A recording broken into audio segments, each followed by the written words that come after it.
2024 NBA draft is in the books. 2 rounds, 2 days. First time the NBA has ever done that. And it's time to hand out some draft grades to all 30 NBA teams. The first grade goes to the team that made the first pick. Atlanta Hawks, C-. They only made two selections in this entire draft. They took Zachary Sachet, and they traded up and got Nikola Duricic after dealing A.J. Griffin to the Rockets and then making a deal with the Heat, 43-44. I like the Duricic pick, but the reason why I gave him a C- is because I hate Reece Sachet. And not as a person, not as a player. I just don't think he's worth the number 1 overall pick in this draft, or really, let alone any draft to ever exist. I don't think he's got the upside worthy of a top selection. For that reason, I'm kind of out. Boston Celtics up next with a B-plus grade. They made 2 picks in this draft. They didn't make any trades, which is a little bit of a surprising one to me. Their first pick was the last pick of the first round, which was Baylor Shireman, the wing from Creighton. I am a big fan of that selection. And then their last one, Anton Watson at 54. This one's a non-mover, didn't change my grade whatsoever. Watson, I didn't even have as a draftable player. I don't really find him capable of making an NBA roster either. The Brooklyn Nets didn't make 1 pick in this draft. Not 1. So for that, they get a T, baby, which means tank. They're going to be so bad next year. Full-on fire sale the rest of the offseason via trades. Charlotte Hornets up next with a C-plus grade. They made 2 selections. They took KJ Simpson out of Colorado, and they took Tajon Salon from Cholet, another Frenchman there, going 6th overall. I like the long-term potential play of Salon, but if I'm going to be honest, I would have went in a lot of different directions there, which is why this grade is so much lower. I'm a fan of Simpson in the 2nd round, but when you pick 6th overall and you take a guy that I had 20th on my big board, I'm going to give you a bad grade. The Chicago Bulls, only 1 pick, but they get an A. Matas Buzelis, the forward from the G League Ignite, goes 11th overall, and yes, you see that number on screen correctly. I had him as my 3rd overall guy and my number 1 wing. I'm a big fan of his game. I think he could be a nasty 2-way 4 in the NBA. The Bulls needed youth. They needed athleticism. They got both of that with Buzelis. I'm a fan of this pick for Chicago, and it's why they get an A. They could be classified as one of the biggest winners in this draft, even though they just made 1 pick. I want to know your thoughts, though, down below. Who was the biggest winner from the 2024 NBA draft? Lakers could be another option. We'll talk about them in a second. Cleveland Cavaliers made 1 pick, and they get a B. That's what I gave it last night after round 1 when they took Jalen Tyson, the forward/guard out of California. I like his game. I like how he's going to be able to fit on a team that has Donovan Mitchell or a team that doesn't. It doesn't matter in my opinion, but either way, I like Tyson, and it's why I give it a B. The Dallas Mavericks get a C here, and I'm actually unsure as of right now. I'll find out in a second when Jack lets me know. But outside of Melvin Ajinka, who they traded up to get out of France, I don't know if they had the 58th pick. No, they're telling me no. So there was the next. They had 1 pick, and it was Melvin Ajinka at 52 or 51. Interesting player, 60th on my big board. He's a tough shot taker and a tough shot maker. We'll see if he's able to do anything in the future. Probably a draft-to-stash guy. Nuggets, B- here. Intriguing thing from them, though, is that they traded Reggie Jackson for 3 future second-round picks, but their 1 first-round pick, they took their backup center of the future, they hope, and Deron Holmes from Dayton, the A-10 Defensive Player of the Year from last season. I like Holmes. We'll see if he's able to fit behind Nikola Jokic. They tried this with Zeke Naji a couple years ago. It did not pan out. We'll see if this one ends up working for the Nuggets. The Pistons get a B, and it's not because of their first pick. At 5 overall, or 5th, they took Ron Holland, the forward from the G League Ignite, who has a lot of upside, but I don't love his fit in Detroit next to Ausar Thompson and Cade Cunningham because he simply can't shoot the basketball, and that's what Detroit needs. On the flip side, Bobby Klintman, the wing from Carnes, who originally played at Wake Forest 2 years ago. He's from Sweden. He's a good player, and I like that fit more than I like Ron Holland. So this grade gets elevated quite a bit thanks to Klintman. The Warriors traded their lone second-round pick, which was 52 overall, and then bought it back. Strange situation in Golden State. But at 52, they took Quentin Post, which is why I give it a B-, because I'm a fan of Post. And I told producer Smitty this, who hosts Warriors, about Post a week ago, of a 7-footer that shoots it 43% from beyond the arc. Like, he is a really good floor spacer, and a team that likes to run a lot of 5-out, having a 7-footer that can shoot it like he can, I think he makes that team.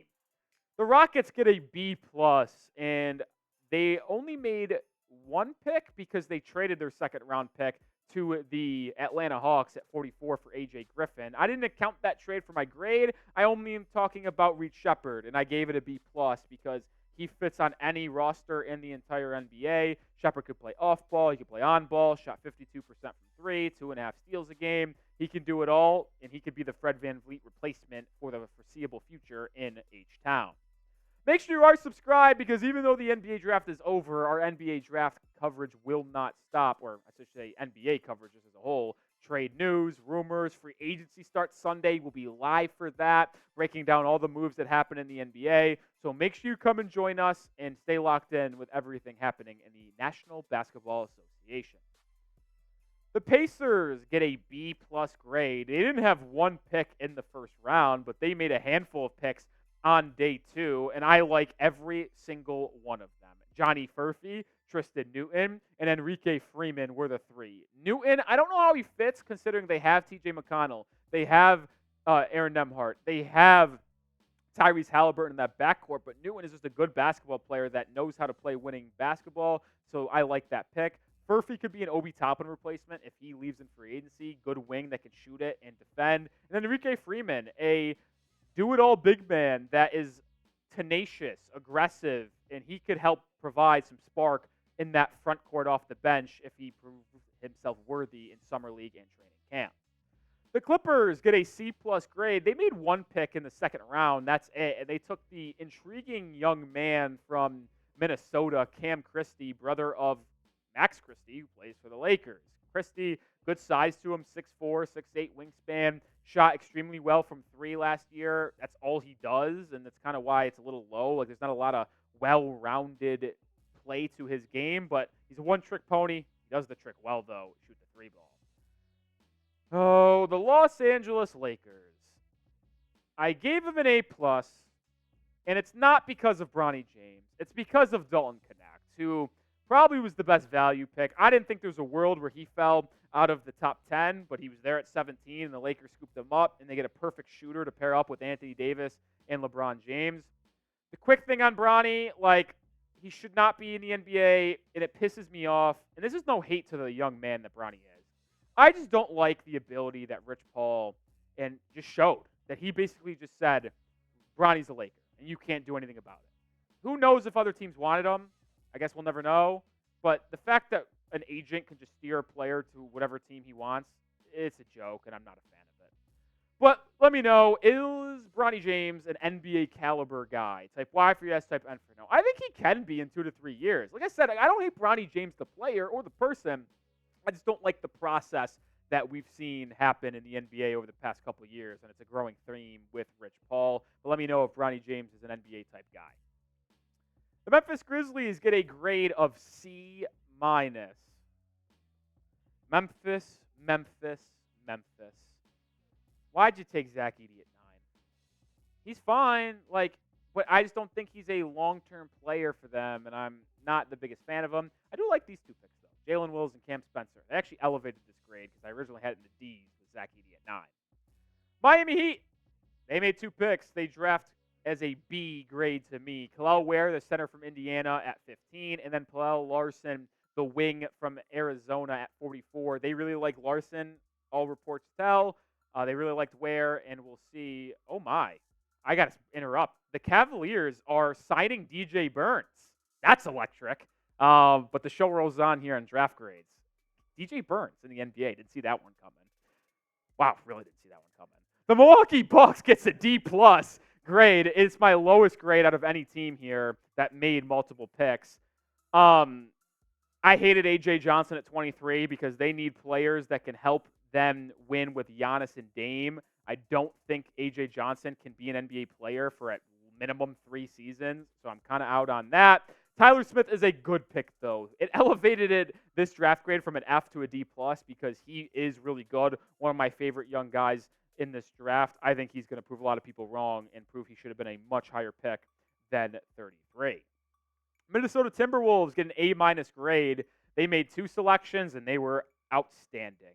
Rob Dillingham at 8, which they traded 2 future first-round picks to get, a pick swap and 1 normal pick in 2030. And then they drafted Terrence Shannon Jr. with their own pick at 27, the guard from Illinois. They needed bench scoring and bench shooting, and they got it in the form of Dillingham and Shannon Jr. I am a massive fan of what Minnesota did in this draft. The New Orleans Pelicans get a B+ grade.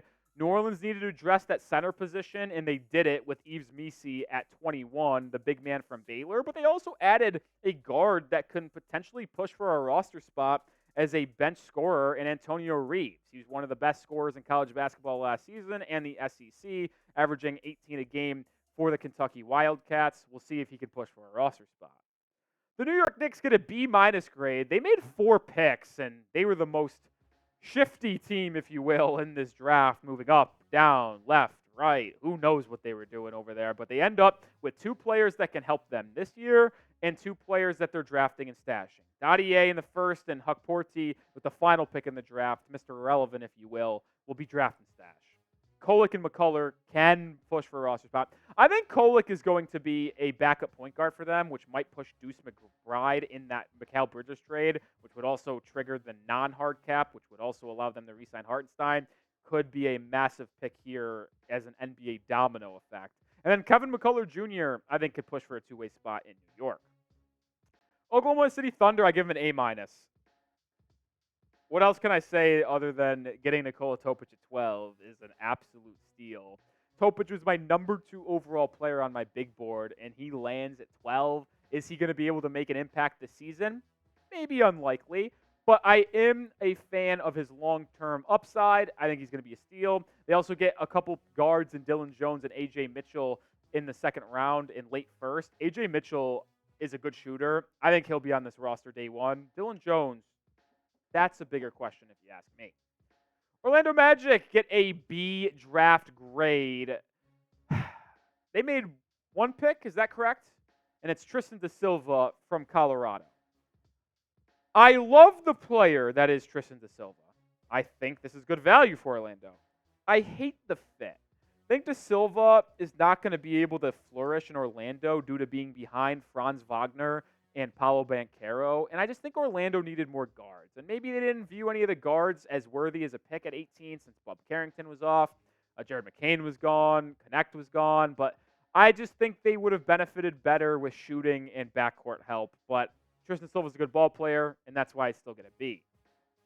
Make sure you follow me over on Twitter for more NBA analysis at Nic_Rohloff. The NBA draft is over, but it's never too early to start prepping for 2025. I'll still be here, and make sure you get updated on everything around the NBA. I tweet about it on a daily basis. All right, the Philadelphia 76ers get an A- grade. I love what they did. They made 2 picks. They took one of my top guys in Jared McCain with the 16th overall pick. McCain was my 9th overall player in this draft. He is a sharpshooter that I think fits really well next to Tyrese Maxey. And then in 41, they took their backup center in Adem Bana, an athletic freak from UCLA. And I think Paul Reed was just kind of showed as someone who's not going to be a long-term backup to Embiid. So why not swing big with an athletic guy like Adem Bana? All right, the Suns get a B draft grade here. They took 2 guys. They took Ryan Dunn in the first round after trading back with the Denver Nuggets, and they took Oso Ighodaro with the 40th pick. Ighodaro comes their backup center right away, a really smart player that makes the right decisions, athletic, rebounds, defends extremely well. I think he's going to be your Drew Eubanks replacement, and Ryan Dunn can be a player that impacts this roster year 1 as well. 28th pick, he's the best defender in this draft. The only problem, he can't score if he was left wide open on a court by himself. The Portland Trailblazers get a B+ grade, and I didn't include the Denny Advia trade in this, which I'm tossing and turning if I like that from Portland. I like Advia the player, but offering 2 first-round picks and Malcolm Brogdon felt like a lot, and that's kind of where I was out on that. But they do get Donovan Clingan at pick number 7. who is their number one guy they wanted, and they get their rim-protecting center to be their long-term front court piece since DeAndre and Robert Williams just are not it. The Sacramento Kings get an A-. I love the one pick they made. Devin Carter, he was a top 10 guy for me, the 10th on my big board. And for a team in Sacramento that needed to get defense, athleticism, but not sacrifice shooting, they found their guy in Devin Carter because he can defend, he can rebound, and he can shoot. Perfect fit in that bench department for Sacramento. The Spurs get an A-, and I think this could have been and should have been much higher, but I like the 3 picks they made specifically on day 2. I think Castle is your guard of the future, whether he's your 2, whether he's your 1, it doesn't matter. I think he's going to be a good player regardless in the NBA.